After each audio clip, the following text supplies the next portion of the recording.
शोएब भाई ने तो गेम भी कहा था 48 घंटे पहले बता दिया था कि सबसे बड़ा अगर एक्स फैक्टर अगर कोई है, और इस शो पर द क्रिकेट शो पर शोएब अख्तर भाई ने 48 घंटे फाइनल से 48 घंटे पहले बता दिया था कि अगर टीम इंडिया को कोई परेशान कर सकता है कोई खिलाड़ी तो वो ट्रेविस हेड होगा या मिचेल स्टार्क होगा। 2 दिन पहले मिचेल स्टार्क और ट्रेविस हेड का नाम लिया था। मिचेल स्टार्क ने आज सबसे क्रूशियल 3 विकेट लिए टीम इंडिया के, और ट्रेविस हेड ने वो गेम खत्म कर दिया जहां पर इंडिया इस गेम में आने का सोच रहे थे।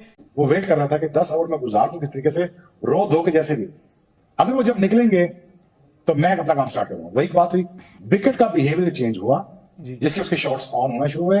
जैसे जैसे विकेट पुराना होता गया, ओस आती गई, व्यू फैक्टर आता गया, हिंदुस्तान की बॉलिंग में टीम खत्म होती गई, ट्रेविस हेड के शॉट्स खुलते गए और रन फ्लो में आना शुरू हो गया। जब एक पार्टनरशिप लगी उस पार्टनरशिप को छोड़ा ही नहीं। सामने क्रम भारतीय इस वक्त ये तलाश कर रहे हैं कि आखिर हमारी गलती क्या थी या ऑस्ट्रेलिया के पास ऐसा एज क्या था जिसने भारत को कल बुरे तरीके से धोया है। मैच से पहले भी जो इवैल्यूएशन की गई थी उसमें डेविड वार्नर, स्टीव स्मिथ और ग्लेन मैक्सवेल के ऊपर सबसे ज्यादा तवज्जो दी गई कि इन तीनों को किसी ना किसी तरह आउट करके हम मैच निकाल सकते हैं। लेकिन मैच से ठीक 48 घंटे पहले ही शोएब अख्तर ने भारत के टीवी पर बैठ कर 2 नाम लिए थे कि ये 2 तुम्हें बहुत बुरा फेंटा लगाएंगे, इनकी तैयारी पहले करो। वो कौन थे? सेंचुरियन ट्रेविस हेड और साथ ही साथ 3 जबरदस्त विकेट्स निकालने वाले और भारतीय बैटिंग लाइनअप को तिनकों की तरह उड़ाने वाले मिचेल स्टार्क। ये 2 खिलाड़ी ऐसे थे, ऑस्ट्रेलिया की परफॉर्मेंस से माइनस कर दिया जाए तो पीछे कुछ नहीं बचता। एक तो ट्रेविस हेड की जबरदस्त सेंचुरी जिसने भारतीयों को उस वक्त हराया जब 47 पर 3 खिलाड़ी आउट थे ऑस्ट्रेलिया के, और उसके बाद उसने ऐसा जबरदस्त करके धोया कि भारतीयों को पता ही नहीं चला,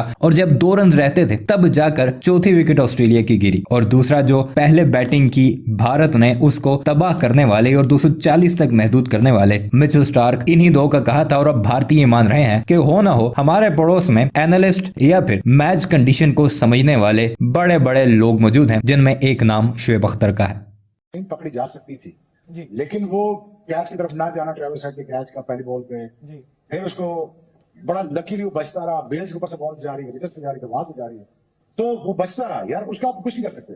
वो सकलैन कहता है कुदरत का निजाम, उसके बारे में हम कुछ नहीं कर सकते। तो वो बच गया वहां से। अब जो बच रहा है तो यार ये इतने रूथलेस ले रहे हैं, ये फिर जब सेट हो जाते हैं विकेट आपको मजेदार अपना साथ दे रहा होता है, तो फिर देन यार गेम वाज ऑल ओवर। जब 100 रन पार्टनरशिप कर ली थी, 100 पे जब पहुंचे तो मेरे दोस्त बैठे हुए साथ, मैं कहा नहीं यार आप नहीं आउट होंगे, ये मारते मारते ही अब विकेट इतना आसान हो गया, टीम बंद हो गया, स्पिन बंद हो गया, कुलदीप न्यूट्रलाइज हो जाएगा। तो इसलिए क्रूशियल था टॉस जीतना हिंदुस्तान के लिए। अगर टॉस जीत जाता यही ऑस्ट्रेलिया 150 भी ना करती, 180 पे ऑल आउट होती, लेकिन अनफॉर्चुनेटली खेल का दिन था। ये गोस्ट टू शोज यार, जब बड़ा फाइनल आता है, बड़ी टीमें ये 5 फाइनल क्यों जीती हैं? जी। वो भाई इनकी एक हिस्ट्री है, इनकी एक अपब्रिंगिंग है, इनकी कुछ सिस्टम्स हैं, इनका कुछ और चक्कर है यार। हम थोड़ा टिमिड हो जाते हैं, हम थोड़ा भाग जाते हैं सिचुएशन से। अब मैं समझाने की कोशिश कर रहा हूँ, लेकिन हम थोड़ा सा ना टिमिड क्रिकेट खेल जाते हैं, हमें ये टिमिड क्रिकेट नहीं खेलनी चाहिए। स्वागत है शोएब भाई द क्रिकेट शो में आपका भी। और यहां पर ऑस्ट्रेलिया ने जबरदस्त परफॉर्मेंस दिखाते हुए टीम इंडिया को 6 विकेट से वर्ल्ड कप के फाइनल में हराया है। आपका पहला रिएक्शन क्या है? आई थिंक मेरा पहला रिएक्शन ये है कि आप लोगों को बहुत बहुत मुबारक हो जी।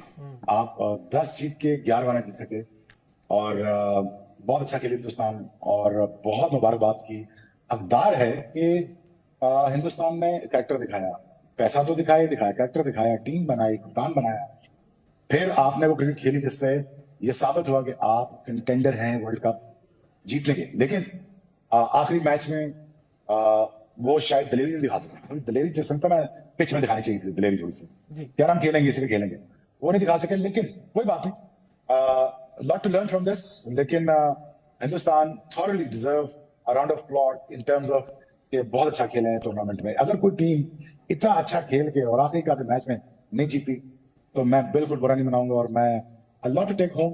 मुझे रोहित शर्मा के लिए बहुत दुख हो रहा है, मुझे तकलीफ हो रही है उसके लिए कि यार उसको जीतना चाहिए था, ये उसका शायद आखिरी वर्ल्ड कप है। But again it's sad ending.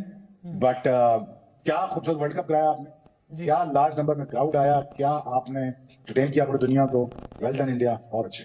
बिल्कुल। आकाश भाई थोड़ा सा मैच की तरफ चलते हैं यहां पर, क्योंकि 240 रन टीम इंडिया ने बनाए थे, 241 का टारगेट दिया था। ये 241 के टारगेट में पहला विकेट 16 रन पर आ गया, दूसरा विकेट 41 पर आ गया, तीसरा विकेट 47 पर आ गया। ऐसा लग रहा था कि पहले पावर प्ले में टीम इंडिया मैच बना रही है। फिर क्या हुआ यहां पर? पहले शुरुआत में ना एक्चुअली ओवर एक्साइटेड टीम लगी थी क्योंकि जिस गेंदबाजी की हमने तारीफ की उस गेंदबाजी का एक कैरेक्टर ट्रेट था कि अनुशासन, डिसिप्लिन। तो वो डिसिप्लिन शुरू में नहीं दिखा पहली बार, एक्चुअली पूरे टूर्नामेंट में पहली बार ऐसा दिखा कि वाइडर डल रही हैं, वो इजी चौके खा रहे हैं, ऐसा नहीं देखा था हमने पहले, पर उसको कवर कर लिया, रिकवर कर चुके थे। ट्रेविस हेड अच्छा खेले, पर मेरा तो सवाल अभी भी यही है ट्रेविस हेड को लेकर। WTC के फाइनल में भी जब उन्होंने 160 बना दिए तो हमें याद आया बाउंसर मारो, इनकी तरफ हेड की तरफ गेंद डालो तो सही, देखो क्या होता है। यहाँ पर भी जब 100 रन बना दिए, ऑलमोस्ट 80-90 पे सेट हो चुके हैं, तब जाके बाउंसर ट्राई की, तो वो it was way too late.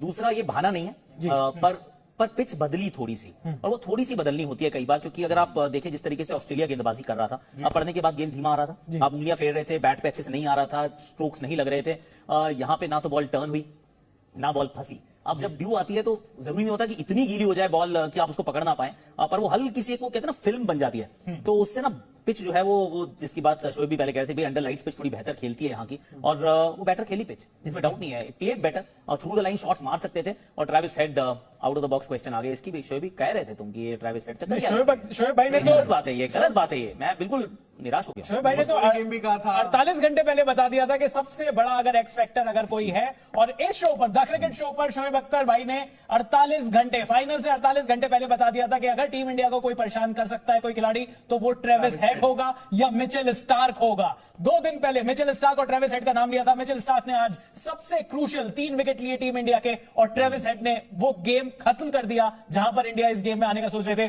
चलो भाई, क्या इन दोनों खिलाड़ियों में क्या खासियत आपने 48 घंटे पहले देखी थी जो यहां पर ये भारी पड़ गए? मतलब मुझे लगता है कि आप जी न्यूज पर बता गए, आपको सीधे वहां पर बताना चाहिए था, रोहित शर्मा के कान में। इनके पास ही है वो तोता, ये बता नहीं रहे हैं।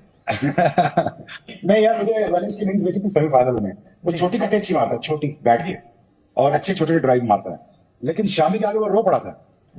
ट्रेविस हेड ने शामी के आगे रो पड़ा था कि मुझे जान छोड़ दो, मैं मर जाऊंगा, मुझे बहुत लग जाएगा, लेकिन ऐसा नहीं हुआ। अनफॉर्चुनेटली और फॉर्चुनेटली ट्रेविस हेड ने आपके स्पिनर को न्यूट्रलाइज करना था, उसने किया, क्योंकि यहाँ पे स्पिन होना नहीं था बाद में। जिस वक्त 10 ओवर गुजर जाने थे, वो वेट कर रहा था कि 10 ओवर में गुजार दूं किस तरीके से, रो धो के जैसे भी। अभी वो जब निकलेंगे तो मैं अपना काम स्टार्ट करूंगा। वही बात हुई, विकेट का बिहेवियर चेंज हुआ, जिससे उसके शॉट्स ऑन होना शुरू हुए। जैसे जैसे विकेट पुराना होता गया, ओस आती गई, ड्यू फैक्टर आता गया, हिंदुस्तान की बॉलिंग में टीम खत्म होती गई, ट्रेविस हेड के शॉट्स खुलते गए और रन फ्लो में आना शुरू हो गए। जब एक पार्टनरशिप लगी, उस पार्टनरशिप में छोड़ा ही नहीं।